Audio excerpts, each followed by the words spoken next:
E aí, pessoal, esporte científico na área.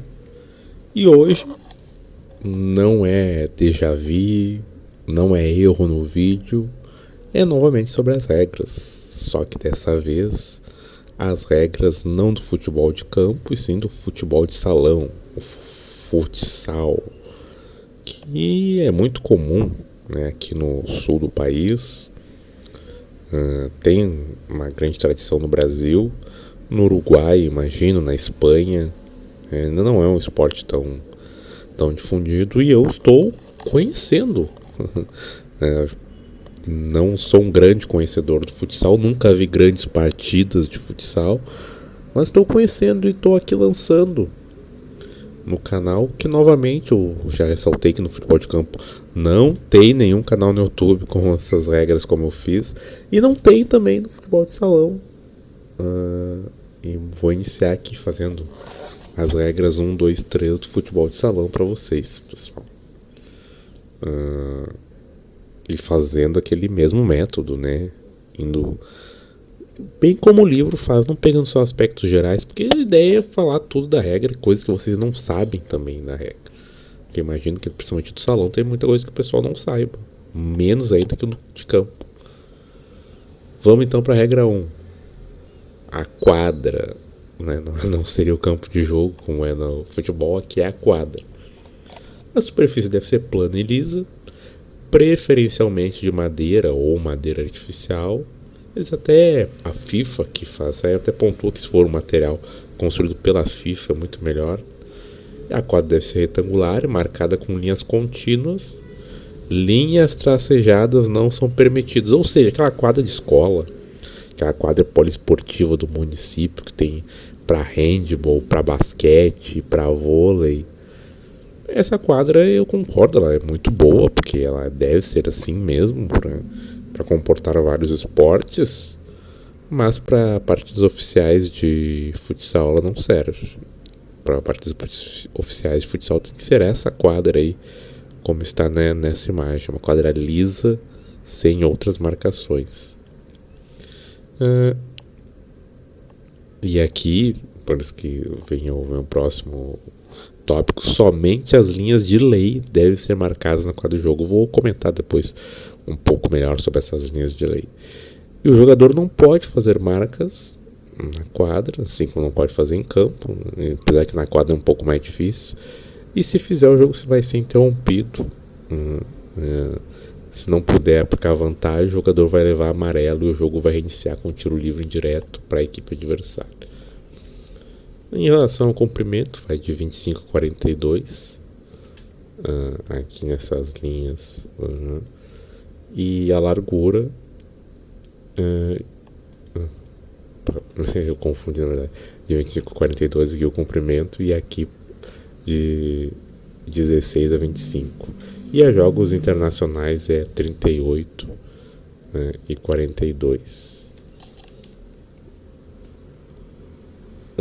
A quadra, marca do pênalti 6 metros, 10 metros, marca do pênalti aqui, 6 metros, 10 metros aqui a zona do tiro livre, com as marcações de 5 metros ao lado, né? Cada marcação de 5 metros ao lado para controlar pessoas como se fosse para não invadir, né, na zona de tiro livre. A zona de substituição com 5 metros de comprimento, e são marcados por uma linha de 80 centímetros de comprimento, que é essa linha aqui, dos quais 40 é dentro da quadra e os outros 40 aqui fora da quadra. E a área de tiro de canto, que aqui não está marcada nessa foto, é de 25 centímetros.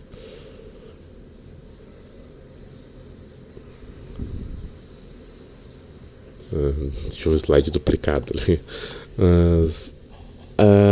Ainda sobre a quadra, agora sobre as metas, né? As metas têm uma altura de 3 metros, uma largura de 3 metros e 2 metros de altura. Aqui tem 1 metro de profundidade, mas não fala isso na regra de 2024 que eu estava olhando. Não sei, né, se teria mais alguma coisa atualizada ou se era assim antes, como eu achei na imagem, mas não tem sobre isso na regra desse 1 metro. E aqui os 8 centímetros, né? Tá 80 aqui, mas são 8 centímetros da trave. E muito outro detalhe importante: as metas não devem ser fixadas no solo. Sabe aquela quadra de escola que a gente vê as metas fixadas no solo? Isso não é o padrão oficial. A meta tem que ser poder ser deslocada, né?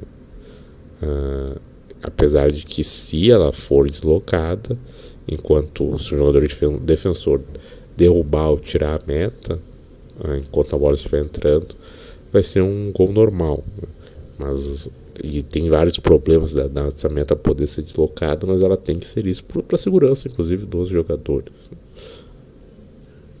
E a meta, que a popular goleira, ela é considerada deslocada quando um dos postes não toca dentro do gol. Então saiu uma das traves ali, ou as duas traves, saiu dessa parte da linha, é considerado deslocado.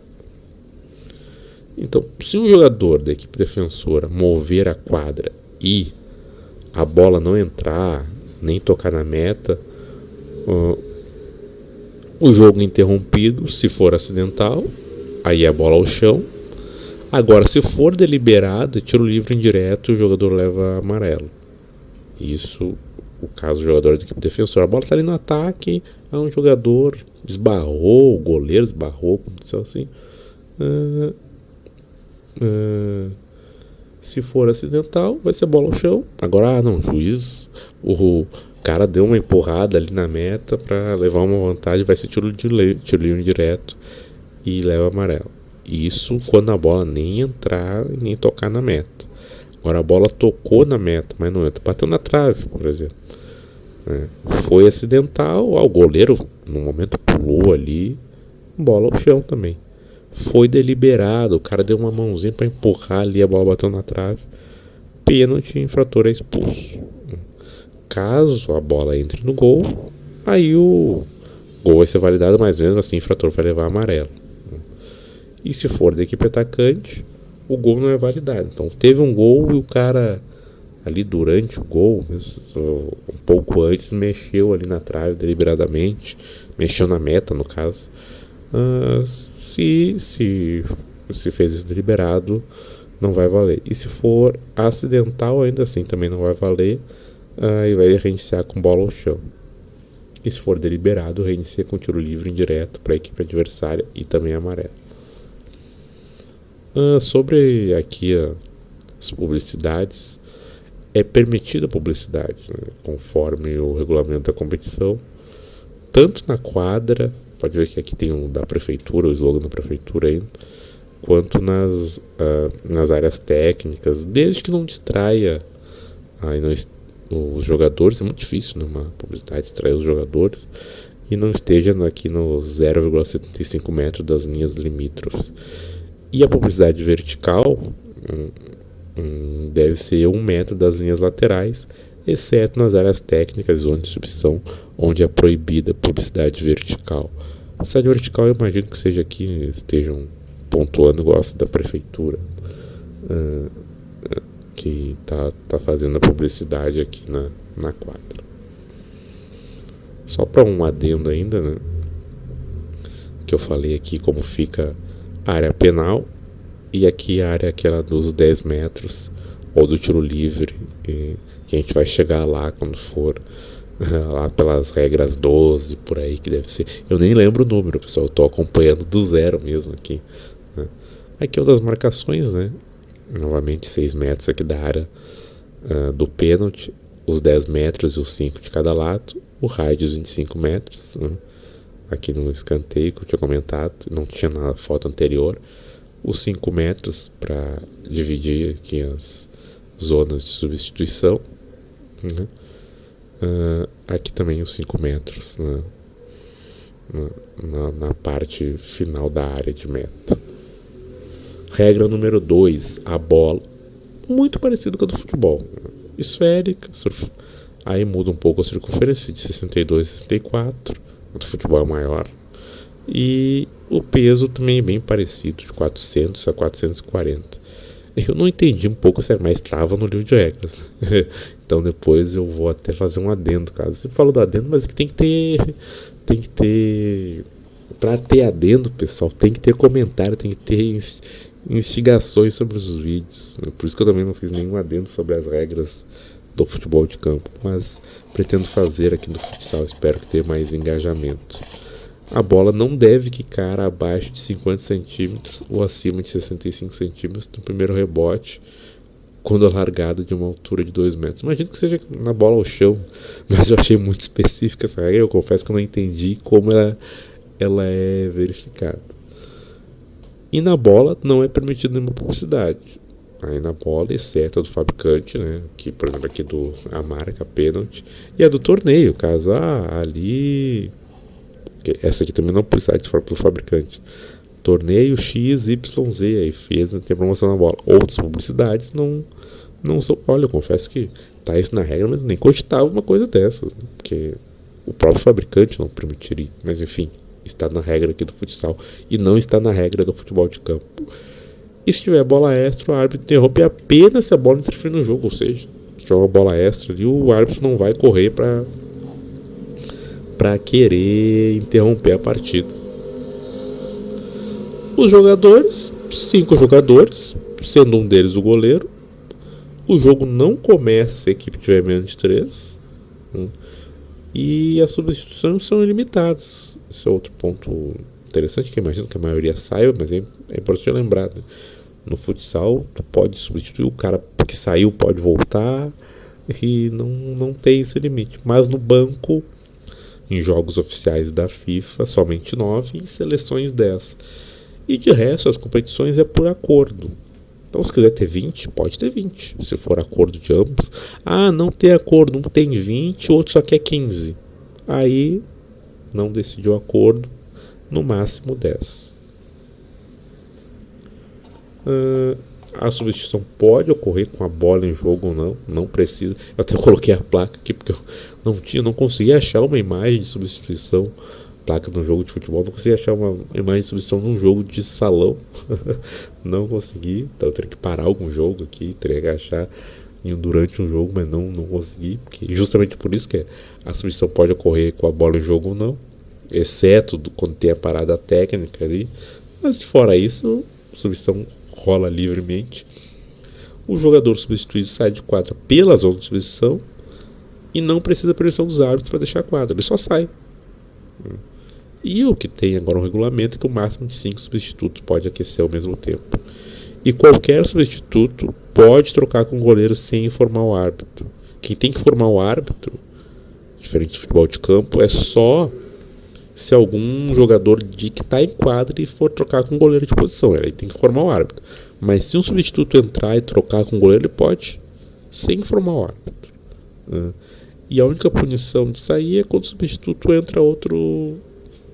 De todas as punições que eu vi, é quando o substituto entra antes do outro sair, né? Então, que seria no caso de ter algum jogador a mais. Aí ele vai levar um cartão amarelo. Se interromper o jogo, vai ser tiro livre indireto para a equipe adversária. E um jogador pode entrar no lugar do expulso também, porque a expulsão leva passados os 2 minutos, né? A expulsão no futsal leva 2 minutos, e aí ele pode entrar no lugar desse expulso. E nesse caso, precisa de autorização quando for entrar depois do lugar do expulso, do cronometrista e do quarto árbitro, do outro árbitro. Nem sei exatamente, não chega a essa parte, mas não sei se é o quarto árbitro. Quais são as exceções dessa regra? Ao menos que ocorra um gol antes desses 2 minutos. Então, se ocorrer um gol antes desses 2 minutos, aí ele pode entrar, os substitutos pode entrar no lugar do expulso. Mas tem algumas exceções para essa regra, né? Essa regra não é válida se a equipe com menos jogadores marcar. Então, por exemplo, né, a equipe estava com 4 jogadores e a outra estava com 5, a equipe com 4 jogadores foi lá e fez o gol. Não, por exemplo, assim, a equipe estava com 3, na verdade, e a outra equipe está com 4, né?